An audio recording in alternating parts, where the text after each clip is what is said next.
In this lesson, we'll continue working on the spotty vegetation in our image. All right, so in the last lesson, we had worked on kind of working towards blending in these mid-ground elements in these big clusters of vegetation and blending them into our environment and making them feel a little more natural. So we left off in the last lesson by talking about how vegetation doesn't just grow in big clumps and it's not isolated. It likes to spread out, and we would have more of this spotty vegetation maybe dispersed around the water's edge and some of these areas that we've blocked in. So let's go ahead and start doing that. I've created a new vegetation layer here in our mid-ground blending group, and I'm going to come in here at this point and use that as sort of a roadmap for where we're going to be adding blending to, or rather even adding in new vegetation. So we could come in here, and it looks like I need to maybe erase away a little portion of that. I've got it over the grass there. Did that blocking very, very quickly, but let's go ahead and grab our clone stamp. We used this earlier in this course. The keyboard shortcut for it is S. And for the brush type, let's come over here and again grab something like maybe this leaf 02. I keep using that one, but the reason being is because if we look here at the stroke, it's a really nice stroke of leafy shapes. So let me just make that a little bit bigger so you can see kind of the brush tip preview. So we've got that as something that makes a really nice leafy shape, and it's really easy to press a little harder and you get more opaque strokes out of it. Now again, feel free to use any of these other brushes that you'd like. That's kind of the one I like to use, but with the clone stamp selected, we'll select our new vegetation layer here, and let's make sure that we have the sample set to current and below, so that way we aren't just sampling what's on this layer, we're sampling what's on the other layers below that. And I'm going to come in here and just kind of use this big cluster of vegetation as a sampling point for our new vegetation. So if we wanted to extend some down into here, let's just maybe sample some of this longer, taller grass. And we'll just start to clone that over. And we want to be really careful we don't clone our blocked in shapes, because being that we are now sampling from the current layer and layers below it, we can actually grab some things we don't want if we're not too careful. So, but I'm sampling from this area well above those shapes right now. Now, there's actually a lot of different types of vegetation here to choose from in this image. So we've got a lot of really good things going on. If we wanted to maybe grab some of this bigger leafy ivy type vegetation, then we could grab that. If we wanted to grab some of this this tall leafy grass, we could definitely come in and grab that. Now, I'm using these blocked in areas just as a guide. Don't feel like that you need to keep these. I probably will end up getting rid of this layer and hiding it, whereas opposed to the water, we actually used it to blend in with the water. So let's come over here, maybe grab some grass here, maybe up here as well. So the thing that's really nice about sampling this grass is it's very, very busy, very chaotic, so it's hard to see that it's been duplicated.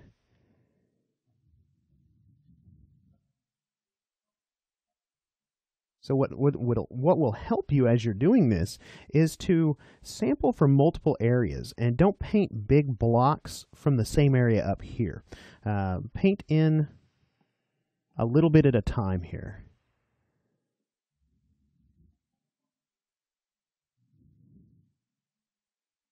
So you get a nice mixture of different pieces of the vegetation. All right, so that's looking pretty good. I'm going to switch gears, go over here, come in here, and just kind of start blocking this in a little bit.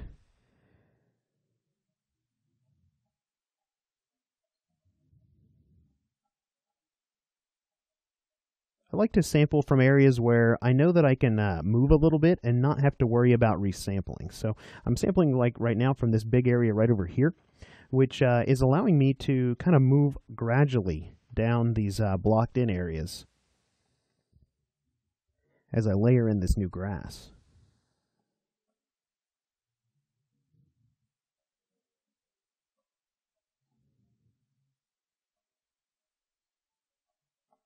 All right, so there's lots of different areas to sample from. Let's come over here and work on these areas around the traffic barriers.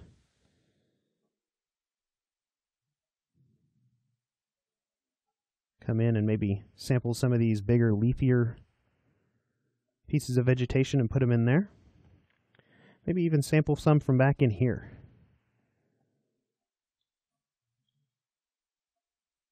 So as you get closer to the water, I think that I would like to see some of these darker, bigger leafed type pieces of vegetation.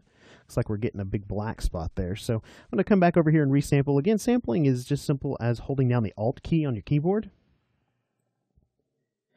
And if you get a little bit too much vegetation in an area, feel free to just grab your eraser tool and set it to that exact same brush and just kind of shave some away. But I would work pretty quickly and pretty loosely at this stage in the process.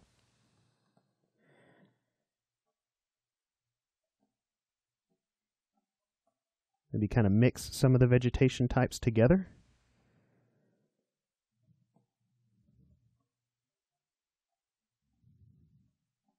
All right, great. So this is a pretty repetitive process, just kind of following my roadmap here as far as the areas I've blocked in. So I've definitely come in and worked on several areas here and just cloning in those areas from this bigger mass of vegetation. Now, this is not the only thing we need to do to these areas.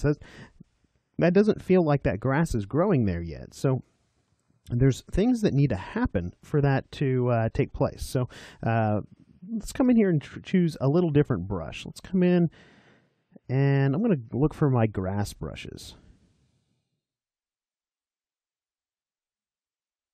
There we go, down here on the bottom. I'll come in here and grab maybe some of these brushes like this one. And let's see what that looks like. If we were to come in and maybe, well, let's get off the, let's go to our brush tool.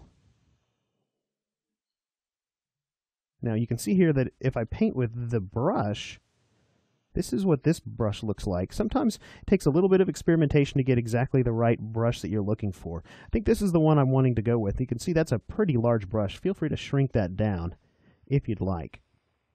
But this brush is nice because we can zoom out and we can do some kind of more long-leafed, sporadic pieces of vegetation. So I'm going to come in and just kind of scatter a few different ones around here, maybe of different sizes.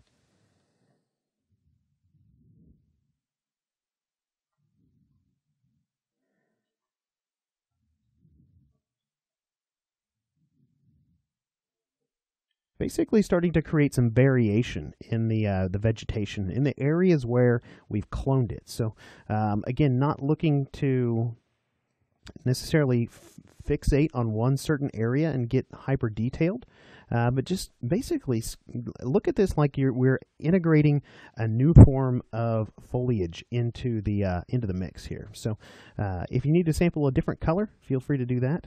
That one was pretty dark that I was using.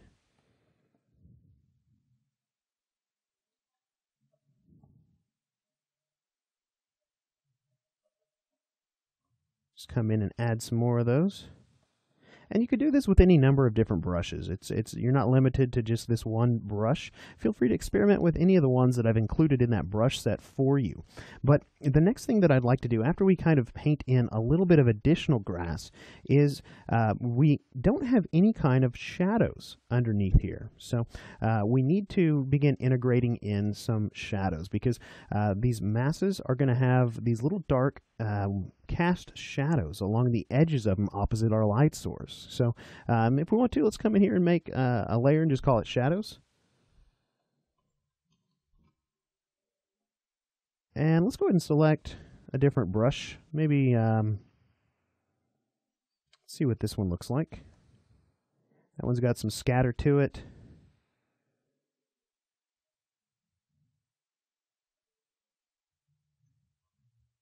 That one should work. And we'll just kind of come in here and maybe even sample that blocked color. So I'm going to come in at this point and begin to do some darker blades of grass in the areas where I feel like there's going to be a cast shadow. So this is one way to create kind of that illusion of depth in these areas. Feel free to shrink your brush down if you need to.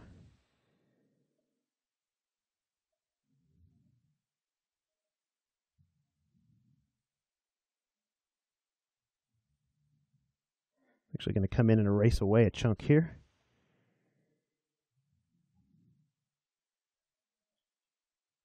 Maybe hide our blocking. That might be a good idea if we're not intending on using it. This would be a great time to come in and just get rid of that and hide it. So we're creating kind of this darker vegetation opposite our light source, but we still haven't affected the color of the concrete itself. So in doing that, we'll probably need to use a different brush. Might come in here and let's see, we'll grab soft round opacity. Maybe set that to about 30%. You can do that by hitting the 3 key on your keyboard. If you have your airbrush turned on, you'll have to hit Shift 3, but we'll come in here and just begin to kind of darken up the concrete just a little bit. I'm doing this really quickly, so I'll probably spend a little bit more time on this in between lessons. There's a lot of spot vegetation here, and I think that the process is going to be very similar for all of it. So you can see how we're starting to ground that vegetation a little bit better into the environment. So again, I think that it needs a little bit more work, and I'm going to go ahead and work on it in between lessons. Now feel free to add as much of this spotty vegetation to your own image as you'd like.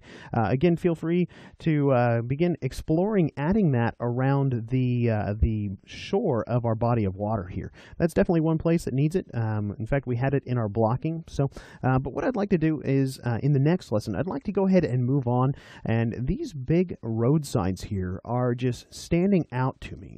In the environment that we've created here, they really are almost the odd man out. They don't have any kind of dirt, don't have any kind of vegetation on them, anything like that. So we'll look at blending those into the composition a little bit better in the next lesson.